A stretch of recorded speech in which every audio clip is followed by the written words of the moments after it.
Sri Srimad Srila Bhaktivedanta Swami Prabhupada, and the staying unlimited obeisances in the dust of the lotus feet of my most worshipful Gurudev, Om Vishnu Pada, Asto Sri Srimad Srila Bhaktivedanta Narayana Goswami Maharaj, to all of our Guru Varga, all the Sannyasigan, all respected Vaishnavas and Vaishnavis. Shri Tirtha Maharaj has ordered me to speak on the speciality of the Gaudiya Sampradaya, and particularly in relation to the IPPYS, that is the International Pure Bhakti Yoga Society, as named by Srila Gurudev. International Pure Bhakti Yoga Society is, as Srila Gurudev says, the old wine in new bottles. It's the English translation of Gaudiya Vedanta Samiti, the embodied mission of our current Gurudev, Nijamila Krishna, Om Vishnu Pada, Srila Sri Srimad Srila Bhakti Goswami Maharaj, which is the manifestation of Gaudiya Math of Srila Bhaktisiddhanta Saraswati Thakur Prabhupada, which is descended from the original Visva Vaishnava Raj Stava, which was created by Srila Rupa Goswami and put under the presidency of Srila Jiva Goswami. And this is the Society of Pure Gaudiya Vaishnavas. As Srila Gurudev said about our Guru Maharaj Society, that is our Srila Prabhupada Bhaktivedanta Swami Maharaj, is International Society for Krishna Consciousness. Actually, the members of that society was not us, me and my godbrothers and godsisters, but the members are actually Srila Bhaktivinoda Thakur, Srila Narottam Thakur, Srila Vishwanath Chakravarti Thakur. They're the Jogidars of that society, and all these Vaishnava, Gaudiya Vaishnava societies, and we want to join. All these societies are branches of Chaitanya Mahaprabhu's tree.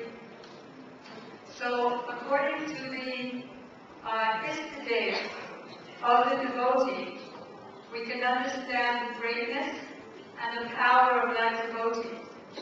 For example, Sri Prahlad Maharaj, the Jnani Bhakta, pure devotee, Mahabhagavad, and this is today's Lord Nrsimhadev. So we understand that he's very great. The Lord made arrangements to show us his greatness by having his father throw him off cliffs into pots of boiling oil, being given poison, and as our Srila Prabhupada said, he was blissful, he came out successful, he was never disturbed at all. Srila Haridas Thakur, who is the combination of Prahlad and Lord Brahma, he was beaten in 22 marketplaces, but he was never disturbed at all. In fact, he told his prosecutors that if you cut me into thousands of pieces, I'll never give up my chanting of the holy name. What to speak of these great Vaishnavas, Srila Gurudev told them the history of Kumarila Bhatt, who is a smart Brahmin, and he went to a Buddhist university, and he defeated his Buddhist principal, his Buddhist headmaster. So the other students were very angry, and they wanted to make a conspiracy to kill him, thinking, what is he, a Vaishnava or what? Trying to defeat our great Buddhist philosophy. So they conspired to kill him. They brought him up to the roof of the third-story building, and they said to him, so, if your God is real, then when we throw you down to the bottom of the building, you won't be hurt. So Guru Bhatt said, yes, it's true. If my God is real, nothing will happen to me. So they threw him all the way down, and then they thought, yes, he's killed. And they ran down, and they found him perfectly fine, except for a scratch on his arm. So they said, why do you have a scratch on your arm?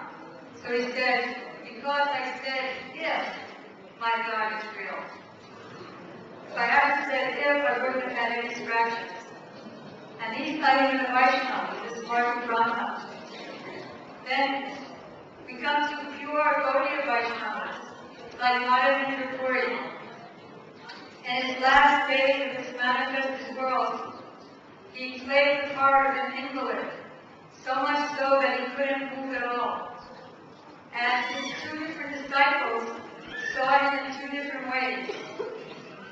One, Ramchandra Puri thought, as he was weeping, oh, don't lament, Gurudev, just meditate on the impersonal Brahman, thinking that his lamentation was material.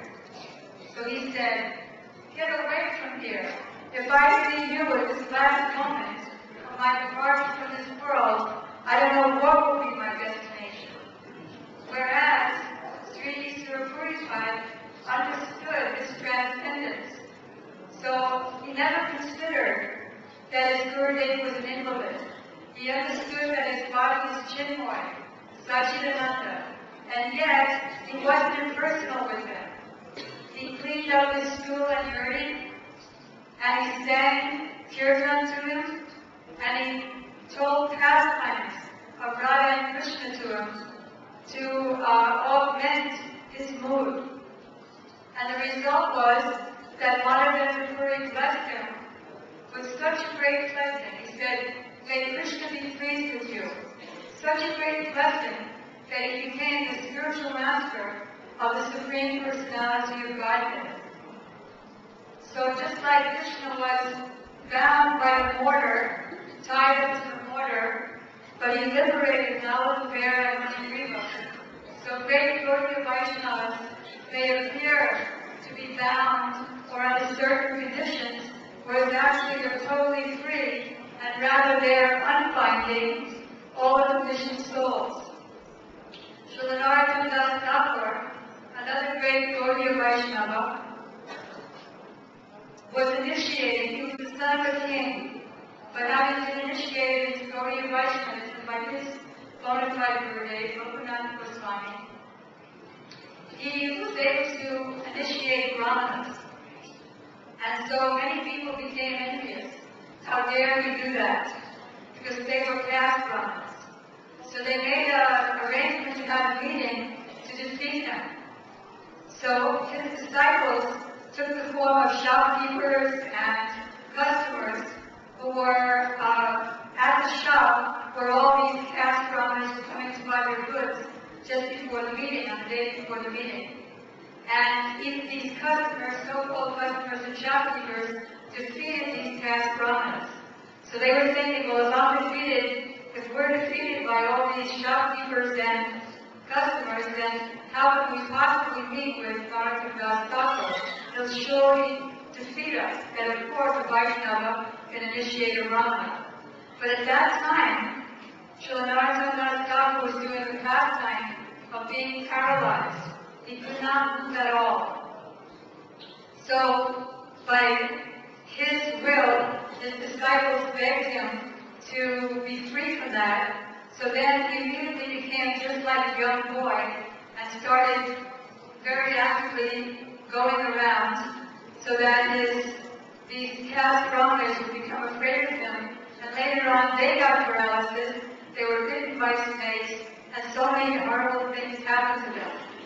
So as is stated in our Srila Prabhupada's purport to that description of Madhavendra Puri, blessing Sri Ishwara Puri, that the pure devotee spiritual master may appear to be invalid, but actually he's never invalid. He's only giving an opportunity to his disciples to increase their loving service. Our Srila Prabhupada was also a great Gaudiya Vaishnavacharya, wrote to two of his disciples in the late 60s when he did one pastime of having a heart attack. So he wrote to these two disciples that had this other disciple, Nanda. He was massaging me, he was cooking for me, he was doing so many services for me, which was wonderful. But at the same time, he was thinking that I was dependent, my existence was dependent upon his mercy. He thought that I needed him, and thus Maya pushed him down. He didn't realize that I was actually giving him